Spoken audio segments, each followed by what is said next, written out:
अन्न की कीमत। अन्न की असली कीमत तो सिर्फ उसी को पता होती है जिसे 2 टाइम का खाना भी ना मिलता हो। हमारे में से कई सारे लोग खाने को थाली में ऐसे ही छोड़ देते होंगे, लेकिन उसकी असली कीमत वही करता है जिसे वह बड़ी मुश्किल से मिलता हो। शंभू एक ठेला लगाकर काम करता था। उसके परिवार में उसकी पत्नी, 2 छोटे-छोटे बच्चे थे। उनके बच्चों में एक लड़का था और एक लड़की थी। उसकी पत्नी का नाम शिमा था। उसके लड़के का नाम छोटू था और लड़की का नाम मुन्नी था। एक दिन ठेले पर भार ज़्यादा होने की वजह से शंभू उसे ठीक से संभाल नहीं पाया और तेज़ गति से आते ट्रक से टकरा गया। अगले ही पल उसकी मौत हो गई और उसके पीछे रह गई उसकी पत्नी सीमा और 2 छोटे-छोटे बच्चे छोटू और मुन्नी।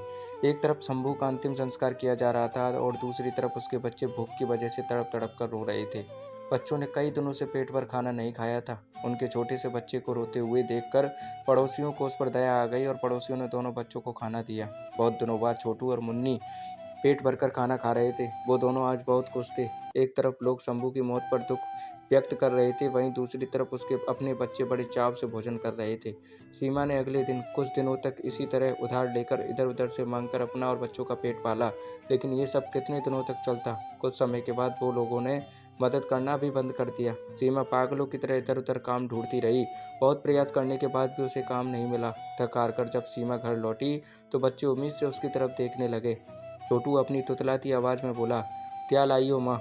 जल्दी से मुझे खिला दो, मुझे बड़ी भूख लगी है।" छोटू की बात सुनकर सीमा रो पड़ी और उसी के साथ दोनों बच्चे समझ गए कि माँ के पास कुछ भी नहीं है। एक पल के लिए अजीब सा सन्नाटा छा गया। फिर मुन्नी बोली, "माँ, ये छोटू कब मरेगा?" माँ ने कहा, "तू पागल हो गई हो? ऐसा क्यों बोल रही हो?"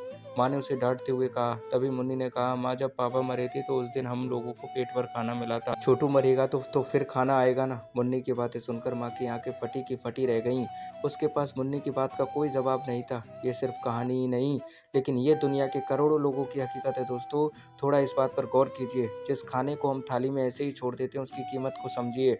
बचपन से ही हमें अन्न का आदर करना और उसका महत्व सिखाया जाता है, लेकिन हमने कभी असल भूख नहीं देखी होती, इसलिए हम उसका आदर करना नहीं सीखते हैं। एक दिन, बस सिर्फ एक दिन भूखा रहकर देखिए और आप करोड़ों लोगों का दर्द समझ जाएंगे। इसी के साथ चलिए आज से हम प्रण करते हैं कि हम कभी भी अन्न का अपमान नहीं करेंगे, हम कभी भी खाना बर्बाद नहीं करेंगे। चलिए अन्न को बचाएं और उसे ऐसे लोगों तक पहुंचाने का प्रयास करें जिन्हें उनकी सचमुच ज़रूरत है। दोस्तों, कहानी से बहुत कुछ आपको सीखने को मिला होगा, मैं उम्मीद करता हूं। और कहानी अच्छी लगी तो लाइक शेयर कमेंट ज़रूर कीजिएगा और चैनल पर नहीं है तो सब्सक्राइब कर लीजिएगा। थैंक यू दोस्तों।